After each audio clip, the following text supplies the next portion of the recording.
Hello, everyone. Today is June 27th, 2019. And guess what day it is?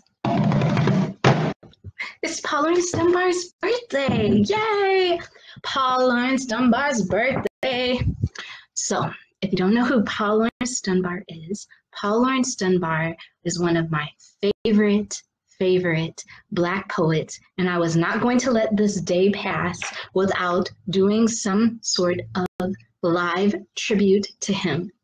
So I have a lot of things planned for this live. I'm going to be telling you a little bit about Paul Laurence Dunbar, showing you some of the books I have about Paul Laurence Dunbar, discussing Black poets, and even showing you some of the books that I'm reading. So before I get started, I'm going to stay in line with my little routine and do a libation statement to Paul Laurence Dunbar with my water. So, today we remember Paul Laurence Dunbar in honor of his birthday.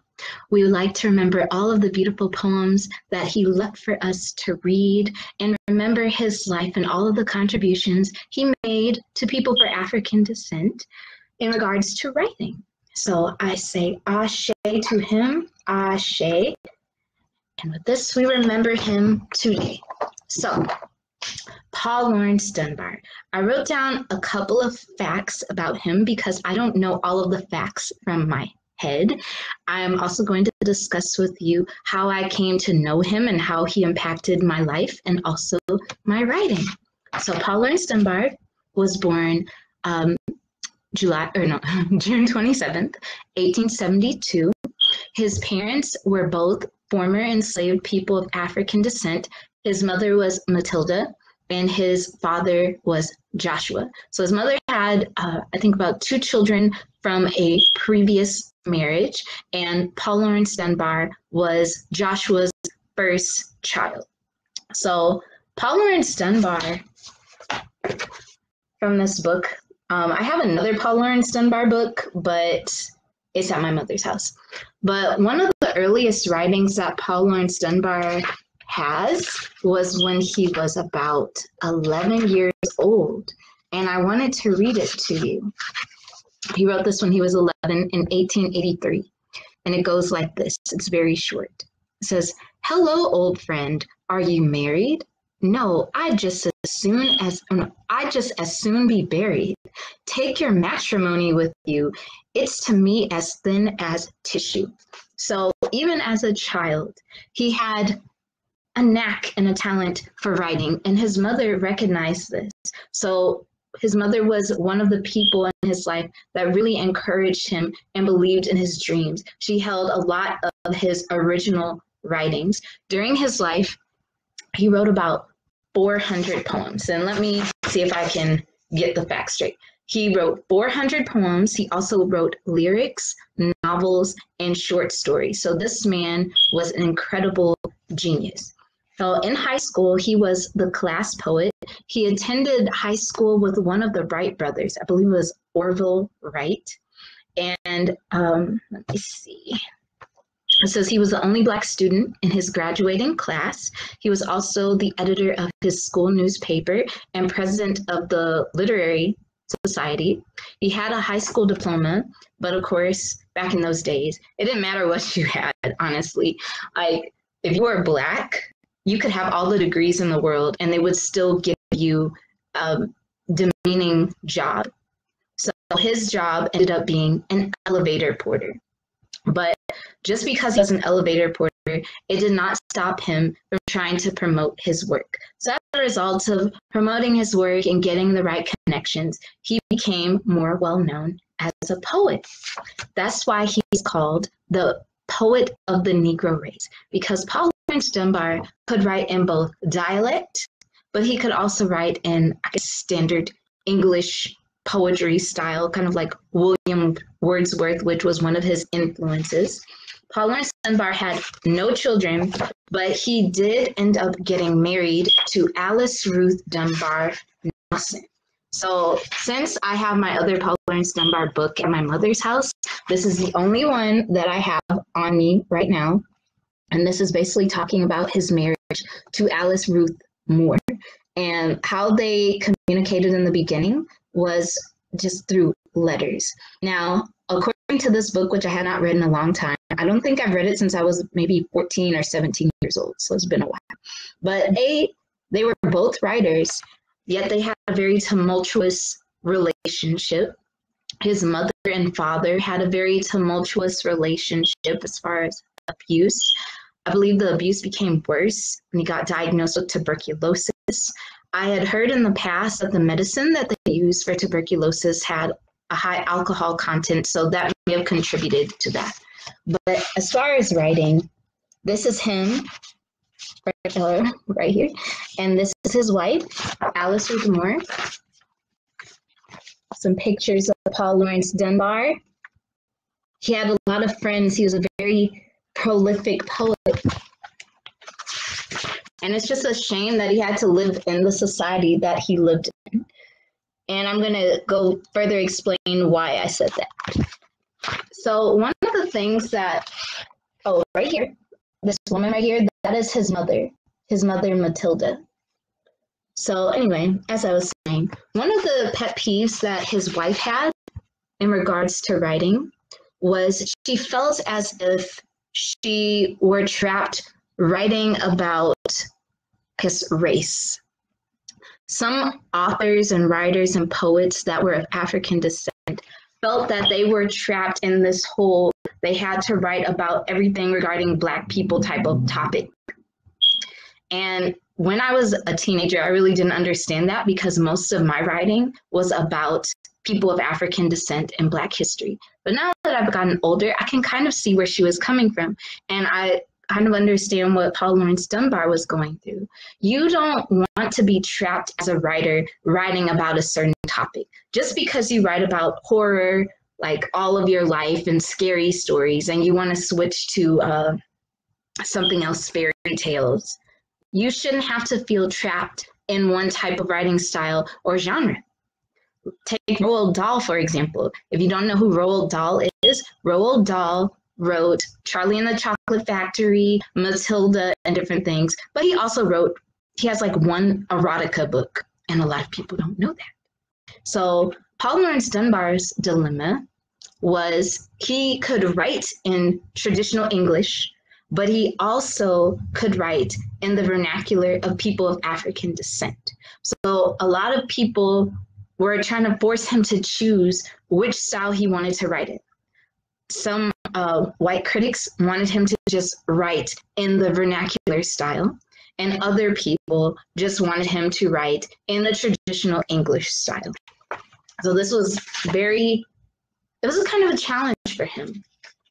Also, I think because he was richly melanated, or aka dark skin, but you know, I'm Mama Deborah, I got richly melanated. So because he was richly melanated, I feel that also contributed to him having a difficult time in regards to like pushing his work.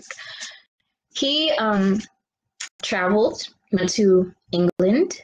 He also became very popular among people of African descent. So there were a lot of people that would recite his poems, and they were called Dunbarians. He was born in Dayton, Ohio. I have never been to Dayton, Ohio, but I did live in Cleveland, Ohio for about a year. So maybe one day I'll go back or to Ohio and see if I can visit where Paul Laurence Dunbar lived or something. Oh man, God. Okay, now what else was I about to do? Anyway, so Paul Laurence Dunbar died February 9th, 1906. So I may also do a tribute next February in honor of him. Today, I'm going to share 2 poems with you written by Paul Laurence Dunbar. But before I do, because I'm going to forget this, I put in the little description box on my website, if you want to visit my website and see all of my art and different things. I also put my Cashapp because the money's just going to rent, and that is basically what it's going to. Not art supplies, nothing. Just rent. So the first poem that I'm going to perform for you is written in dialect, and it is called A Negro Love Song. And it is one of my favorite poems by him.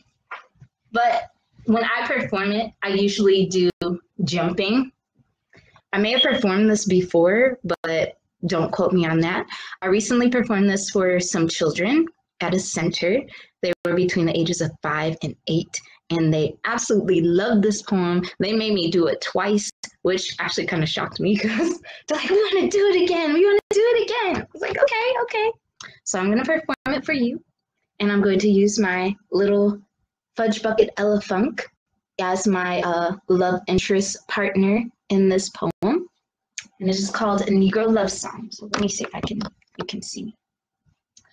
And when I say jump back, honey, jump back, if you're standing in your living room or if you're sitting down, you can either clap when I say jump back, honey, jump back, or you can jump back. So this is how the poem goes. A Negro Love Song by Laurence Dunbar. It goes, seen my lady home last night. Jump back, honey, jump back. Held a hand and squeeze it tight. Jump back, honey, jump back. Heard a sigh, a little sigh. Saw a light gleam from her eye and a smile go flitting by. Jump back, honey, jump back. Heard the wind blow through the pines. Jump back, honey, jump back. Mockingbird was singing fine. Jump back, honey, jump back. And my heart was beating so when I reached my lady's door that I couldn't bear to go. Jump back, honey, jump back. Oh, put my arms around her waist. Jump back, honey, jump back. Raised her lips and took a taste. Jump back, honey, jump back. Love me, honey, love me true. Love me well as I love you. And she answered, course I do. Jump back, honey, jump back. So that was the poem that I told the little children, and they had such a good time jumping, I swear. Then they took their naps, of course. So that was one of his poems in Negro dialect.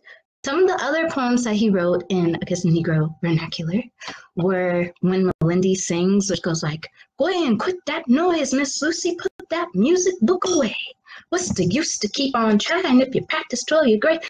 So that's one. If you ever seen the movie Holiday Heart, the little girl in that film was reciting that poem, When Melindy Sings, that's what it's called. Another poem that he wrote was an antebellum sermon, and it started off like, oh, what was it? We is gathered here, my brothers, in this howling wilderness, for to speak some words of comfort to each other in distress, and we choose this for our subject. This will explain it by and by. And the Lord said, Moses, Moses, and the man said, here am I, or something like that. And let me see. So the next poem that I am going to recite for you is a very popular one. I would recite my favorite one, which is The Haunted Oak, my absolute all-time favorite Laurence Dunbar poem. But We Wear the Mask is much shorter than that. So it goes like this. And I might close my eyes to try to remember. Okay, it goes, we wear the mask that grins and lies. It hides our cheeks and shades our eyes. This debt we pay to human guile. With torn and bleeding hearts we smile and mouth with myriad subtleties. Why should the world be overwise in counting all our tears and sighs? Nay, let them only see us while we wear the mask. We cry, but oh great Christ, our cries to thee from tortured souls arise. We sing, but oh the clay is vile beneath our feet and long the mile, but let the world dream otherwise. We wear the mask. So that was one of his poems. He also wrote Sympathy, which has the line, I know why the cage bird sings on me. And if you know the book, I Know Why the Cage Bird Sings by Maya Angelou, she took that title from Laurence Dunbar's poem. Now, the first time I was ever exposed to Laurence Dunbar was actually in the 2nd grade. And I did not know who had written this poem. It was in 2nd grade. We had our poetry book in the back, and there was a poem called Dawn, and it was very short. It was like, an angel robed in spotless white bent down to kiss the sleeping night. Night woke to blush, the sprite was gone. Men saw the blush and called it dawn. So for years I remembered that poem, but I did not know that it was a Black poet.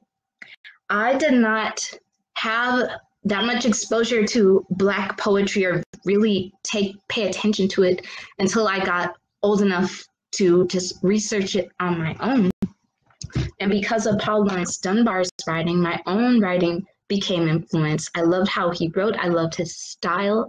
And the more I learned about him and other Black poets, the more I could see that some of them were absolute geniuses, but they were just living in the wrong time. Even though they were living in that particular time, they still made the most of it. So I wanted to share with you a few examples of some poets. Like this poet, George Moses Horton. I'll have to review this book in the future.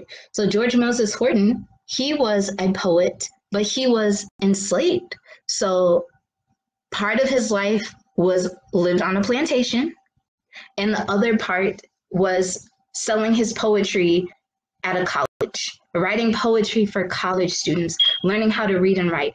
Before he learned how to read and write, this man memorized all of his poems in his own mind. You know, he memorized all of his poems, and he became a published poet, but he was still enslaved. Then there was Phillis Wheatley, who, I'm trying to think, I have her book. Obviously I do. Phillis Wheatley, who came during the Middle Passage. She was enslaved by the Wheatleys.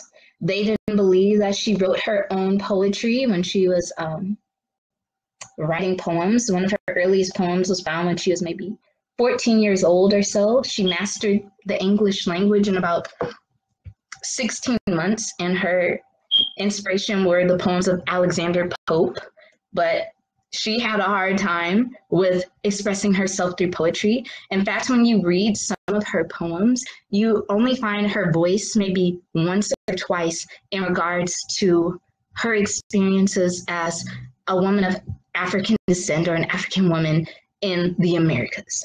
One poem is, "I'm being brought from Africa to America."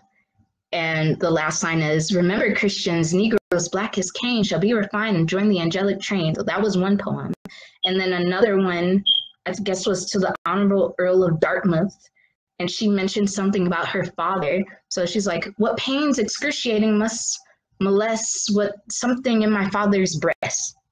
So even with Paul Laurence Dunbar, he slightly expressed the pain it was to be a Black man and a poet in a time where neither really was appreciated.